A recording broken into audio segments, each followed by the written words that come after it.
ಬಿಡೆನು. ಆ ಮಾತು ಹೇಳಿದನಲ್ಲ,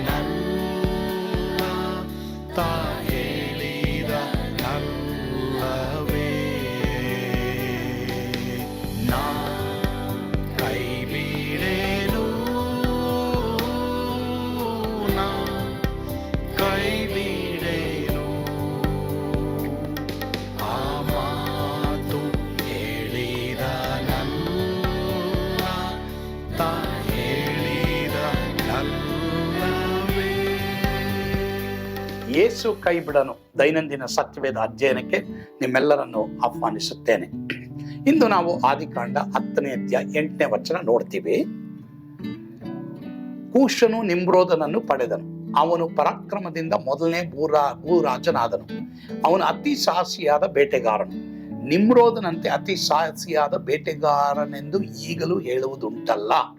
ಈಗ ತಿರ್ಗಿ ಸ್ವಲ್ಪ ಹಿಂದಕ್ಕೆ ಬರ್ತಾ ಇದ್ದೀವಿ ಅಲ್ಲ, 11ನೇ ಅಧ್ಯಾಯಕ್ಕೆ ಹೋದ್ವು, ತಿರ್ಗಿ 10ನೇ ಅಧ್ಯಾಯಕ್ಕೆ ಬರ್ತಾ ಇದೀವಿ. ಯಾಕೆ ಅಂತ ನೀವು ಕೇಳ್ಬೋದು.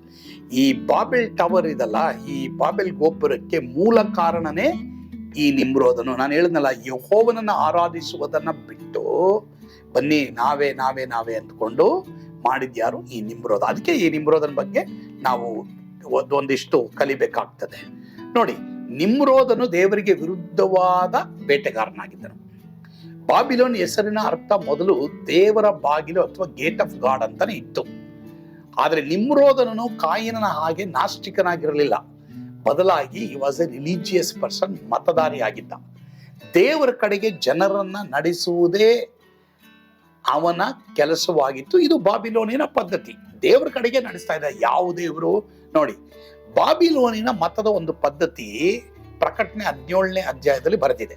ಹಣ ಮತ್ತು ದೇವರ ಕೆಲಸ ಒಂದಕ್ಕೊಂದು ಜೋಡಣೆಯಾಗಿ ನಡೀತಾನೆ ಇರ್ತದೆ. ಈ ರೀತಿಯಾಗಿ ಬಾಬಿಲೋನ್ ಸ್ಥಾಪನೆ ಆಯಿತು. ಹಣ ಮತ್ತು ಪ್ರಸಿದ್ಧತೆ, ನೇಮ್ ಅಂಡ್ ಫೇಮ್ ದೇವರ ಕೆಲಸದಲ್ಲಿ ಒಳಗೊಂಡಿರ್ತದೆ. ಇದು ದೇವರ ಕೆಲಸದಲ್ಲಿ ತುಂಬಾ ತಪ್ಪಾಗಿದೆ ಎಂಬುದಾಗಿ ನಾವು ತಿಳ್ಕೊಳ್ಬೇಕು. ಹಣ ಮತ್ತು ಪ್ರಸಿದ್ಧತೆ. ಪ್ರಶ್ನೆ, ಇದರಿಂದ ನಾವು ಏನ್ ಕಲಿಬಹುದು? ಉತ್ತರ, ದೇವರ ಸೇವೆಗಾಗಿ ಕೊಡಲ್ಪಟ್ಟಂತ ಹಣ ದೇವರ ಸೇವೆಗಾಗಿ ಉಪಯೋಗಿಸಲ್ಪಡಬೇಕು. ಸಿನಿಮಾ ತಾರೆಗಳ ಹಾಗೆ ನಮ್ಮ ಜೀವಿತ ಇರಬಾರದು. ನಮ್ಮ ಜೀವಿತ, ನಮ್ಮ ಸೇವೆಗಳು ಯಾವಾಗಲೂ ತ್ಯಾಗಮಯವಾಗಿ ಅನೇಕರನ್ನ ದೇವರ ಕಡೆಗೆ ನಡೆಸುವಂತದ್ದಾಗಿರ್ಬೇಕು. ಅಪೊಸ್ತಲರು ಯೇಸುವಿನ ಹಾಗೆ ನಾವು ಸೇವೆ ಮಾಡಬೇಕು. ಯೇಸುವನ್ನ ಒಂದೇ ಬಾಗಿಲಾಗಿ ನಾವು ತೋರಿಸ್ಬೇಕು. ನಿಮ್ರೋದನು ಕ್ರಿಸ್ತ ವಿರೋಧಿಗೆ ಹೋಲಿಕೆಯಾಗಿದ್ದಾನೆ. ಅವನು ಹೇಗೆ ಒಬ್ಬ ಬಲಿಷ್ಠನಾದ ಬೇಟೆಗಾರನಾದ ಅನ್ನೋದನ್ನ ನಾವು ನಾಳೆ ದಿನ ನೋಡೋಣ.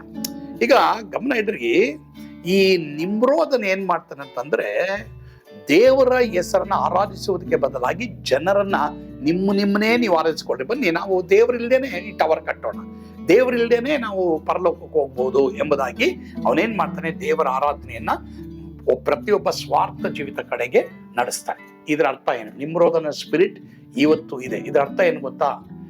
ಬೈಬಲ್ ಓದ್ದೇನೆ, ಪ್ರಾರ್ಥನೆ ಮಾಡ್ದೇನೆ, ದೇವರೊಂದಿಗೆ ಡಿವೋಷನ್ ಮಾಡ್ದೇನೆ ನಮ್ಮ ಜೀವಿತದಲ್ಲಿ ನಾವು ಏನೇ ಕೆಲಸ ಮಾಡಿದ್ರು ವಿ ಆರ್ ಬಿಲ್ಡಿಂಗ್ ಬಾಬೆಲ್. ನಾವು ಬಾಬೆಲನ್ನ ಕಟ್ತಾ ಇದ್ದೀವಿ. ಪ್ರಿಯರೇ, ಪಶ್ಚಾತ್ತಾಪ ಪಡ್ರಿ. ಪ್ರತಿದಿನ, ಪ್ರತಿ ವಾರ ನಮ್ಮ ಜೀವಿತದಲ್ಲಪ್ಪ ನೀನ್ ನನಗೆ ಬೇಕೆಂಬುದಾಗಿ ಹೇಳಿ ದೇವರನ್ನು ಕೇಳ್ಕೊಳ್ಳೋಣ. ದೇವರ ಸಹಾಯವನ್ನು ಬೇಡೋಣ, ಕೃಪೆಯನ್ನು ಬೇಡೋಣ. ಆಗ ನಾವು ಯೆರೂಸಲೇಮನ್ನ ಕಟ್ತೀವಿ. ಯೆರೂಸಲೇಮ್ ಅಂದ್ರೆ ಸಾಲೇಮಿನ ರಾಜ್ಯ ಯೇಸು. ಆತನನ್ನು ನಾವು ಆರಾಧಿಸ್ತೀವಿ. ಬೈಬಲ್ನಲ್ಲಿ ಇದು 2 ಪಟ್ಟಣಗಳು ಕಟ್ಟಲ್ಪಡ್ತಾನೆ ಇದೆ ಆತ್ಮಿಕವಾಗಿ. ಒಂದು ಬಾಬೆಲ್, ಒಂದು ಯೆರೂಸಲೇಮ್. ನೀವು ಯಾವುದನ್ನು ಕಟ್ತಾ ಇದ್ದೀರಾ? ಹಾಗಾದ್ರೆ ಒಂದು ವೇಳೆ ಇದುವರೆಗೂ ಬಾಬೆಲ್ ಕಟ್ಟಿದ್ರೆ ದೇವ್ರು ಕೆಡವಿ ಆಗ್ತಾರೆ, ಯೆರೂಸಲೇಮ್ ಕಟ್ತಾ ಇದ್ರೆ ದೇವರಿನ್ನು ಸಹಾಯ ಮಾಡ್ತಾರೆ.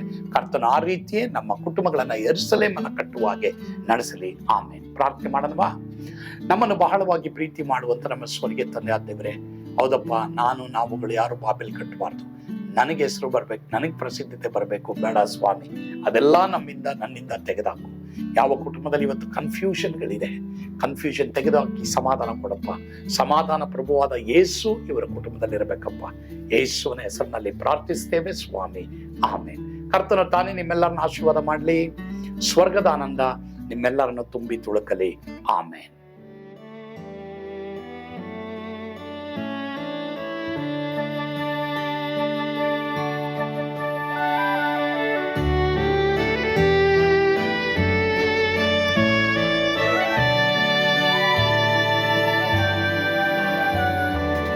ಓ ಎಂತ ಅದ್ಭುತವಾದ ದಿನ ನಾನೆಂದಿಗೂ ಮರೆಯೇನು. ಪಾಪಂಧಕಾರದೊಳ್ ಅಲೆದೇನ ರಕ್ಷಕನ ಕಂಡೇನು. ಕೋಮಲ ಕರುಣೆಯುಳ್ಳ ಯೇಸು ಎನ್ ಕೊರತೆ ನೀಗಿದ. ಕತ್ತಲೆ ಹೋಯಿತು ಜ್ಯೋತಿಯು ಮೂಡಿತು, ನಾನೀಗ ಧನ್ಯನಾದೆ. ಸ್ವರ್ಗದ ನಂದ ಎನ್ನಾತ್ಮ ತುಂಬಿತು,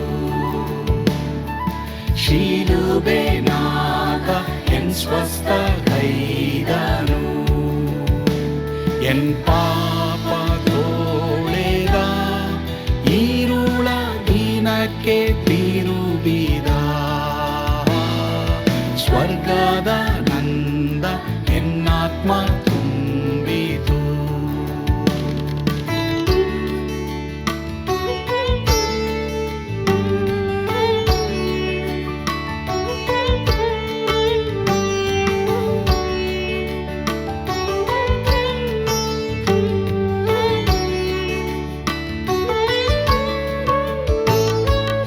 ಆತ್ಮನ ನೂತನ ಜನ್ಮದಿಂದ ದೇವಪುತ್ರನಾದೇನು.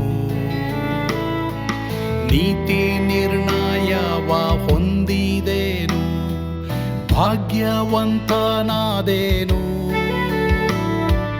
ಪಾಪಾತ್ಮನಾಗಿ ನಾ ಬಂದಾಗಲೇ ಆಶೀರ್ವಾದ ಸಿಕ್ಕಿತು.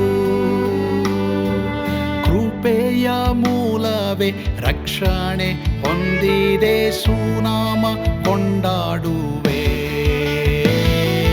ಸ್ವರ್ಗದ ನಂದ ಎನ್ನಾತ್ಮ ತುಂಬಿತು,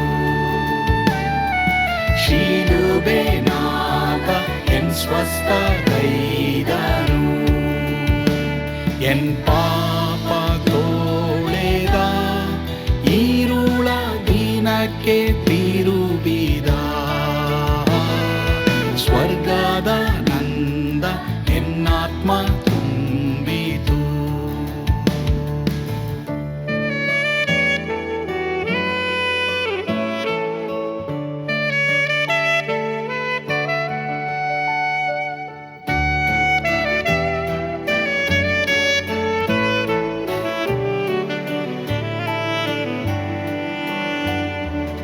ಅನಂತ ನಿರೀಕ್ಷೆ ಏನಾಗಿದೆ, ಕಾಲವು ತೀರಲಾಗಿ.